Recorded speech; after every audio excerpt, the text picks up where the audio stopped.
Les plages jumelles du Cabo de San Juan, peut-être le plus beau site du parc national Tayrona. Sur la côte caraïbe de Colombie, au pied de la Sierra Nevada et ses 5700 mètres d'altitude qui en fait le massif côtier le plus haut du monde, s'étend sur 15 000 hectares, une réserve écologique incomparable. Un lieu paradisiaque, visité chaque année par plus de 200 000 touristes colombiens ou étrangers, attirés ici par la beauté sauvage des plages nichées dans une végétation luxuriante. Comble de bonheur, pour les visiteurs, une barrière de corail délimite plusieurs piscines naturelles idéales pour la baignade.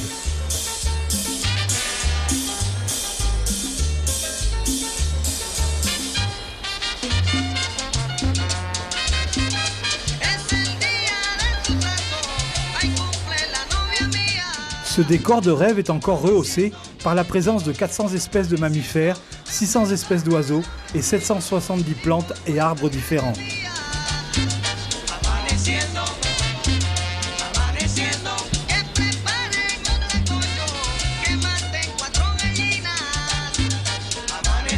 Pour rejoindre ce petit coin de paradis, situé à 1 heure de marche de la route nationale conduisant à Santa Marta, les visiteurs ont 2 alternatives, compter sur leurs pieds ou monter à dos de ces mules, un moyen de transport efficace et reposant dans les sous-bois.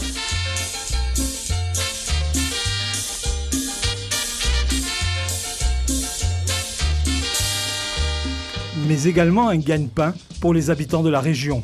À l'aube, 7 jours sur 7 à l'entrée du parc, après un solide petit déjeuner pour les hommes et leurs bêtes, 17 muletiers regroupés en associations préparent leurs 60 montures en attendant les clients éventuels. C'est aussi le moment de soigner les petits et les gros bobos. Des blessures parfois étonnantes, voire inquiétantes.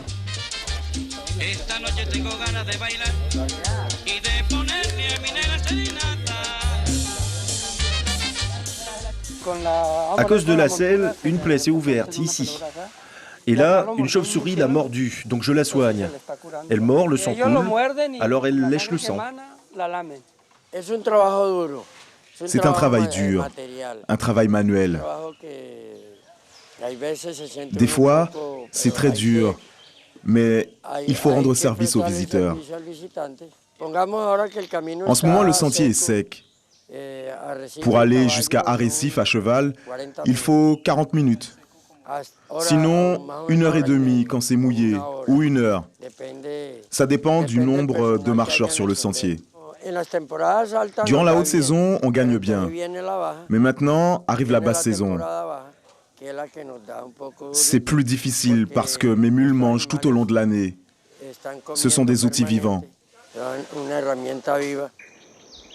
À condition de se lever avec le soleil, le parc national réserve aussi quelques rencontres surprises à ses visiteurs. Entre Cañaveral et Arrecife, les singes hurleurs et les singes titis profitent de la fraîcheur matinale relative pour se chamailler ou prendre leur petit déjeuner.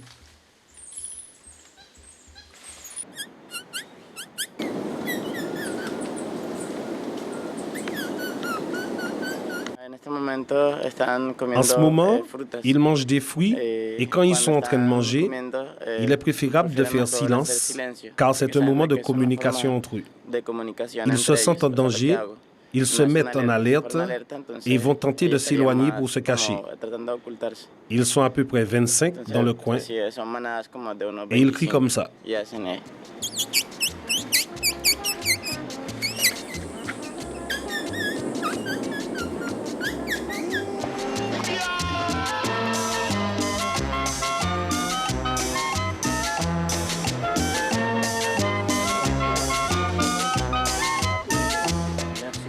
Revers de la carte postale.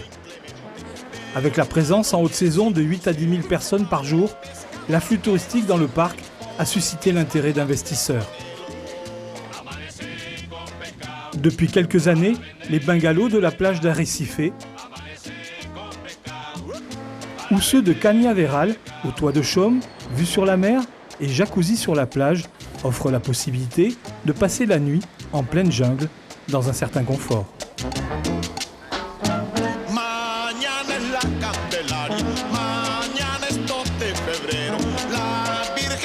Le camping sauvage, ou à peine réglementé aux abords des principales plages, ainsi que les simples hamacs avec moustiquaires, sont aussi de mise dans le parc.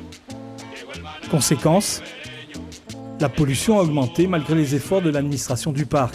Après les fêtes de fin d'année, 500 kg de bouteilles de plastique, boîtes de conserve et papier gras ont été collectés sur les sentiers du parc.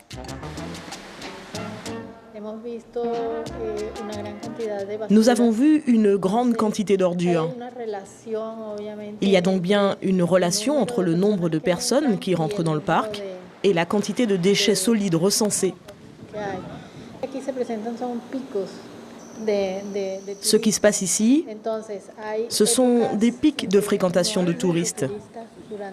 Il y a des périodes de l'année où il n'y a pas beaucoup de visiteurs.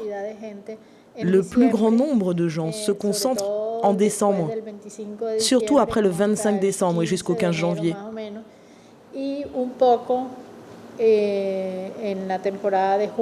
Un peu aussi durant le mois de juin, et également à Pâques, où le nombre de touristes est tellement important que tous les jours on atteint la limite de capacité.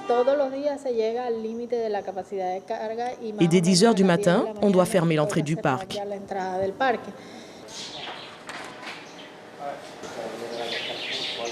Le Français Éric Julien connaît bien les Indiens Kogis qui vivent depuis 4 millénaires dans la Sierra Nevada et donc aussi dans le parc Tayrona. Depuis des années, il multiplie les tournages de films et rédige des livres pour défendre la culture Kogis et leur droit à disposer de la terre de leurs ancêtres, allant même jusqu'à créer une fondation pour racheter des terres, 4000 hectares à ce jour, afin de les redonner aux Indiens. Lui aussi dresse un constat pas très joyeux de la pression touristique actuelle. Il y a un tourisme de masse qui se développe depuis que la région s'est un peu tranquillisée, on veut dire. Et la Colombie est mal préparée au tourisme de masse, même s'ils s'en sortent pas trop mal. Il n'empêche des milliers de gens qui arrivent sur des plages, des papiers, de la nourriture. C'est une vraie problématique à gérer. Vous avez un institut d'anthropologie, puisqu'il y a un site anthropologique, vous l'avez évoqué, des ancêtres des Kogis. Bah oui, ils voudraient faire des recherches, des fouilles, des machins. Donc on touche à rien. Et vous avez les héritiers directs de ces lieux, de ce parc, qui ont toujours vécu là, dont les sites archéologiques pour certains sont des ruines de leurs ancêtres, qui eux disent mais nous on a des rituels à faire, des sites sacrés, des tombes. Vous mélangez tout ça sur un même espace avec la pression économique, ça se passe pas très bien. Les Kogis, pour les situer, c'est les ancêtres d'une société qui s'appelle les Tayrona, donc ils ont 4000 ans d'antériorité. On pourrait dire c'est chez eux, il n'y a même pas besoin d'en discuter. Voilà, mais après il y a eu la conquête, donc on va pas refaire la conquête espagnole, qui sont venus dire aux Indiens bah, partez, c'est à nous. Là, sauf que les Indiens sont toujours là. Alors, ils n'ont pas du tout la même représentation que nous. Ils ont un très fort sentiment de responsabilité du territoire, de préserver les ressources en eau, de préserver la forêt, de préserver le site. Et ils ne comprennent pas qu'on ait cette logique à ce point, à leurs yeux, destructrice.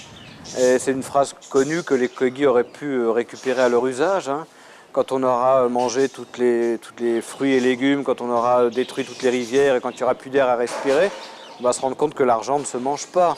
Je pense que les Kogis auraient pu être l'auteur de cette phrase. Donc c'est plutôt de l'incompréhension, même si quelque part il y a un petit fond de volonté de récupération d'un lieu, parce qu'ils l'avaient quand même, ils ne l'occupaient plus, un peu pour marquer leur territoire. C'est pour ça que je dis qu'il y a un conflit d'usage.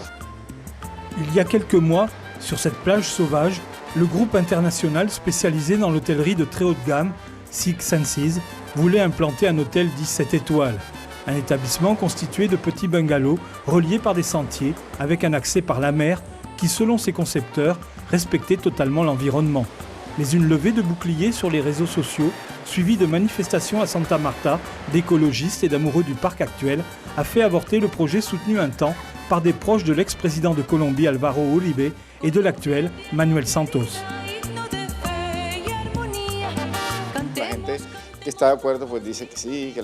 Les gens qui sont d'accord disent que c'est bon pour le développement et que cela va apporter des emplois, que cela va être bénéfique. Réellement, il y a beaucoup de gens qui sont pour. Et puis il y a d'autres gens, comme moi, qui ne sont pas d'accord. Parce que souvent, ces fameux emplois offerts, ils te les vendent comme des merveilles. Mais au fil du temps, tu te rends compte que c'est un mensonge et que les emplois offerts sont seulement 50 postes de blanchisseurs ou 30 de femmes de ménage. Rien en réalité qui change la qualité de vie de la population. Ce ne sont pas de bons emplois. Un avis que ne partage pas du tout le président d'Aviatour, la plus grosse agence de tourisme de Colombie et concessionnaire des hôtels d'Arrecife et Cañaveral dans le parc Tayrona. Jean-Claude Bessudo vit en Colombie depuis plus de 40 ans et s'est taillé au fil des ans un empire dans l'industrie touristique colombienne. Ce Niçois d'origine souhaite attirer dans ses concessions, implantées dans différents parcs nationaux du pays, des riches touristes qui paieront cher pour profiter d'une nature préservée et favoriseront, selon lui, la création d'emplois. Six Senses, c'est, je pense, la perfection en hôtellerie. Et c'est vraiment le genre d'hôtel que tout le monde désirerait avoir dans son pays. Une énorme connaissance de réussir à faire un tourisme qui implique un minimum d'impact sur l'environnement. Donc ça, c'est très important. Et donc vraiment très bienvenue en Colombie. Ce qui est important par ailleurs, c'est que la Colombie ait des normes touristiques précises et non contradictoires. Il y a d'un côté des normes qui disent qu'il n'y a pas d'hôtellerie dans les parcs nationaux, d'autres qu'il y a des refuges pour les touristes.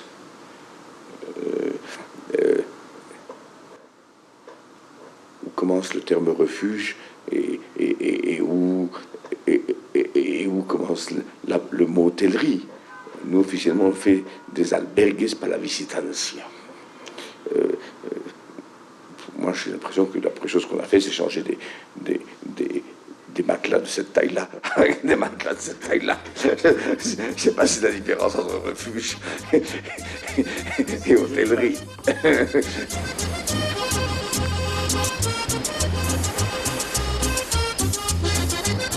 Véritable joyau de la nature, le parc Tayrona, malgré les pressions de tous ordres, reste un atout pour le développement touristique de la côte caraïbe de Colombie. À condition que ce développement soit maîtrisé, réglementé et qu'il profite à tous les Colombiens, quelle que soit leur origine. C'est à ce prix que le parc Tayrona continuera d'enchanter tous ceux qui ont pu s'y rendre un jour, qui ont profité d'un lieu magique et qui rêvent encore d'y revenir.